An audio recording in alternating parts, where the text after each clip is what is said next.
kulantii wacan oo wanaagsan idil ahaantiin bay khiyaartaha wada nagala xidhiidha waa mar kale iyo xubinteennii faaqidaada waxaana daawadayaal barnaamijkeenna oo xiiso badan aan ku soo qaadan doonaa guddigii baadhitaanada ee uu magacaabay madaxweynaha jamhuuriyadda federaalk ee soomaaliya ee ku saabsanaa arrintii villa rosa ayaa soo bandhigay xildhibaan ka tirsan dowladda federaalk ee soomaaliya oo muddo 3 bilooda ku quudinaya kooxdii al-shabaab ee weerartay villa rosa waxaa kaloo ay soo bandhigeen saraakiil ka tirsan nisa qayb ka mid a in ay ka qayb qaateen howlgalkaasi dhanka kale waxaan daawadayaal diiradda aan ku saari doonaa shabeellada dhexe dagaalka dhace ayaa gacmaha laysula tegay igaada oo qaramada midoobay oo gudbisay sidii cunaqabataynta hubka looga qaadi lahaa dowladda federaalk ee soomaaliya qodobadaas iyo kuwa kaloo xiiso badan ayaan daawadayaal barnaamijkeena ku qaada dhigi doona waxaana xogaha ugu dambeeyey inoo haya saaxiibkay gooni oo aan marka hore bal wax ka weydiinayna sida uu u dhacay howlgalkii iyo qaabka loo soo bandhigay raggii ka dambeeyey xildhibaanka iyo guud ahaanba qorshihii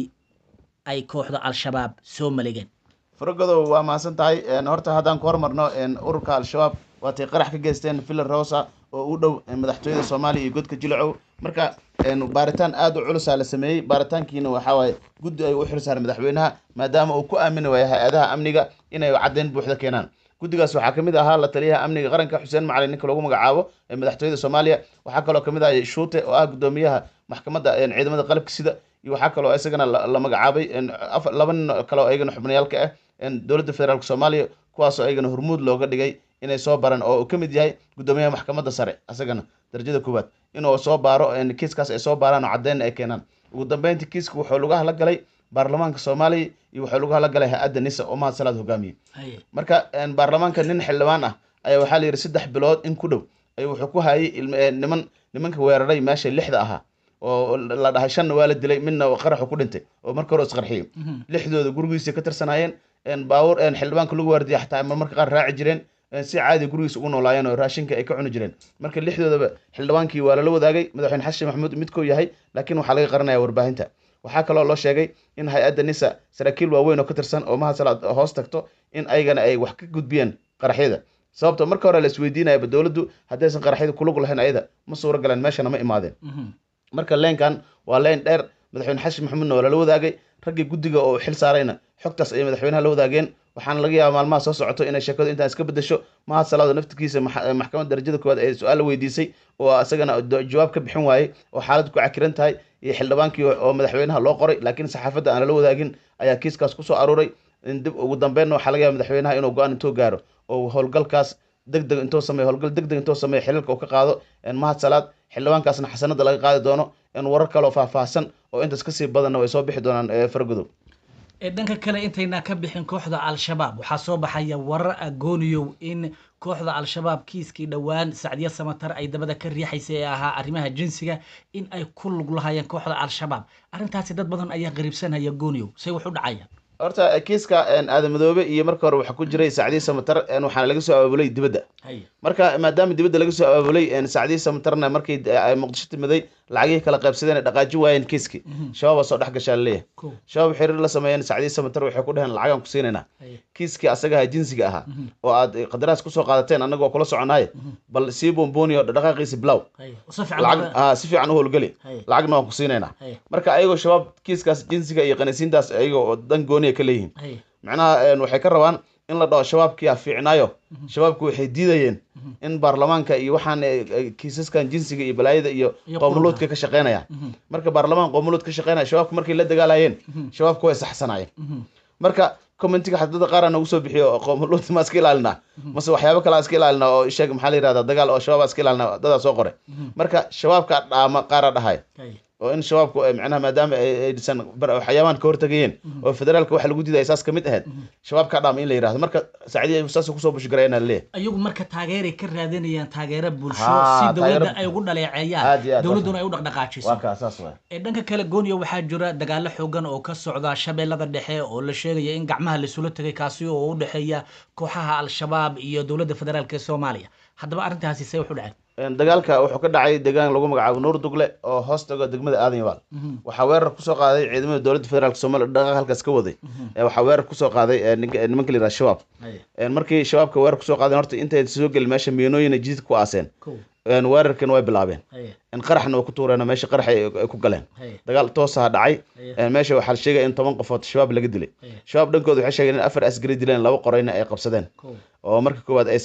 saas ku sheegteen haye laakiin dowladda federaalka Soomaaliya ka hadashay waxay dhahday anaga waa iska difaacnay xogtoodana waa haynay 10 qofoodana shabaab ka dilnay haye hubka ay qabsadeen hadday hayaan ha soo bandhigaan waa beentood mhm, waa marka waa la beeniyey wuxuu ayaga shabaab ka sheegteen mhm, laakiin dagaal aad u qararaa meesha ka dhacay ciidamadii shabaabka weerarka soo qaadana dhanka aadan baa loo celiyey haye oo ciidamo gurmud oo militariga Soomaaliya kamid ah soo gaaray ciidamada ku dagaalama Nuur Dugle haye marka shabaabku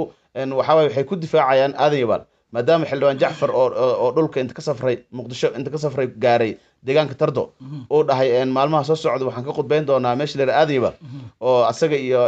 Axmed Meher Makaraan oo gudoomiyaha Shabeellaha Dhexe ah iyo ninkii la yiraahdo Cali Jeete iyo Jacfar oo ku kulmay oo ku midoob halkaas ay dagaal u diyaar garoobeen ayna dhaheen maalmaha soo socda waxaan qaban doonaa deegaanka aadan yabaal shabaabku marka waxay sameynayaan difaac oo waxay sameynayaan dagaal oo comeback ah oo inay kusoo noqdaan macnaha iska celiyaan rabaan oo iska difaacaan laakiin maalmaha soo socda waxaa leeyahay deegaanka aadan yabaala macnaha la isku imaan doona dagaal toosana dhici doono waxaan halka dagaalkaas hormuud u ah xildhibaan Jacfar Cali Jeete iyo Axmed Meher Makaraan oo gudoomiyaha Shabeellaha Dhexe marka xaaladdu waa ku adagtahay al-shabaab dagaalkuna ku sii wajahan yahay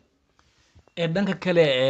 gooniyo waxaa la rajaynayaa in oo ama in badan uu ku dhawaaqay madaxweynaha jamhuuriyadda federaalk ee Soomaaliya in kooxdan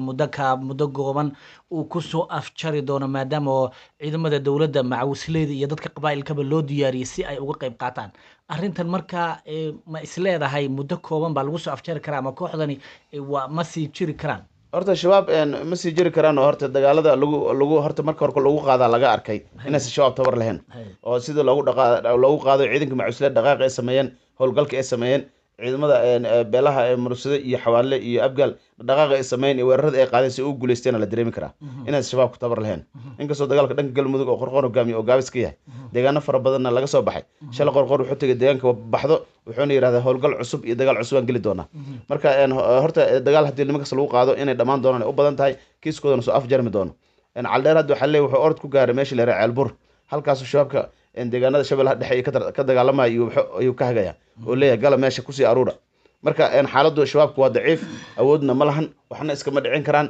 waqtigoodina waa soo gabaabsi marka waxaan u maleynayaa dowladda Soomaaliya qaraxidii in wax lagu mashquulinayo inay laga rabo inay ku daciifaan oo qaraxida ku mashquulaan arrimahan jinsigan iyo waxaan loo dhiibay xataa inay ku mashquulaan laga rabaa si weerarka u gaabto oo dagaalka faraha badan oo lagu hayo ururka al-shabaab loo yareeyo laakiin waxay caddeyn u tahay shabaab in laga raayay xildhibaan Jacfar oo ka baxay magaalada Muqdisho oo tagay deegaanka Tardo oo dhaxmaray Hiiraan iyo Shabeellaha Dhexe dhulka ku maray in shabaab laga adkaado taas laga dareemi karaa oo caddeyn u ah sababta weli maysan dhicin mas'uul inta Muqdisho ka baxo inuu tago jiidda hore dagaalka asagoonan macnaha xataa madaxweynaha xataa diyaaradu raac waagi wax xasuusanaa marka in shabaab laga guuleystay taasay caddeyn u tahay maalmaha soo socda waxaan umaleynaa shabaabka in laga qabsan doono ceelbuur iyo aadan yabaal ilaa iyo dhanka maxaa la yidhahdaa webxo iyo meelaha kale oo hadda ay ku harsan yihiin in weer toos lagu geli doono shabaabkana lasoo afjari doono gooniyow aad iyo aad baad u mahadsan tahay waxaan soo gaadhnay qeybihii dambe ee barnaamijkeena gooniyow ururka IGAD ayaa dacwad waxay u gudbiyeen qaramada midoobay si cunaqabataynta hubka ee saaran dalka Soomaaliya looga qaado arrintani oo la dadka Soomaalidu ay sheegayaan in rajo fiican ay leedahay dowladda Soomaaliya in cunaqabataynta hubka laga qaado arrintaas bal ku soo dhawow arrintan horta magaalada Khartoum ee wadanka Suudaan waxaa ka dhacay kulan ayaan dhaweeyay waxaa ka dhacay isugu imaadeen wasiirada arrimaha dibadda ee IGAD marka kulankii marka wasaaradda arrimaha dibadda waxay codsatay in lagala qayb qaato in hubka cunaqabataynta Soomaaliya laga qaado in lagala qayb qaato oo lagu taageero IGAD marka go'aan ay qaateen way ku taageereen marka ku taageereen waxay dhaheen waan ka qaadanaynaa isla markiiba wasiirada IGAD ayagoo midaysan oo diyaarsan waxay gudbiyeen qaramada midoob in Soomaaliya laga qaado hubka cunaqabataynta maadaama dagaal aad u baan kula jira ururka al-shabaab maalmo dhaweyd waatii Turkiga la dhahay Soomaaliya waa caawin kartaan hubna waa siin kartaan haddana waa sidii oo kale waxaa la yiri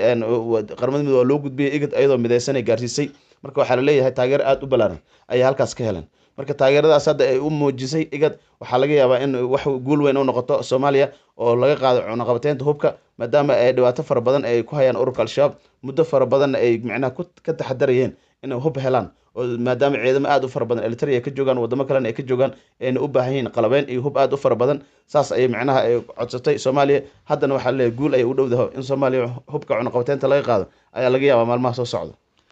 aad iyo aad ayuu mahadsan yahay kaasi wuxuu ahaa gooni oo inta badan ka faallooda arrimaha koonfurta Soomaaliya daawadayaal barnaamijkeena oo xiiso badan inta ayaan kusoo gabagabaynaynaa inta dib dambe ugu kulmi doono mid kan mid lamida waxaan kaga tegaynaa sida iyo nabadgelyo